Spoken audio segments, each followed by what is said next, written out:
হ্যাঁ তো গাইস মানে ফাইনালি আজকে ভিডিও বানাতে গেছিলাম, চলে আসলাম, বাড়ি যাচ্ছিলাম। তো স্যারের সাথে দেখা হলো, অনেক ভালো লাগলো। স্যারের ভিডিও দেখি আমি অনেক ভিডিও ভালো বানাই। স্যার আপনি কিছু বলেন?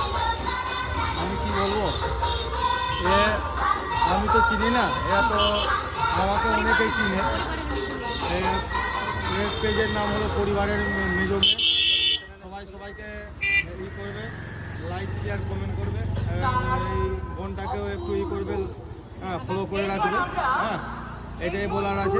আর কাউকে ছোট বড় ভাববে না যে ছোট আছে বড় আছে, কোনো অসুবিধা নাই। আর যারাই ই করবে, আর আমার দিক থেকে বলছি, যারা যখন যাবে বাইকে গেলে অবশ্যই দুজনই হেলমেট পরবে, তিনজন কখনো যাবে না। আর গাড়িতে গেলে অবশ্যই সিট বেল্ট অবশ্যই লাগাবে। হ্যাঁ আর লাইক কমেন্ট শেয়ার করবে যদি ভালো লাগে তো, কিন্তু বোনটাকে সাপোর্ট করবে, আমাকে করো না কেউ, বোনটাকে সাপোর্ট করবে।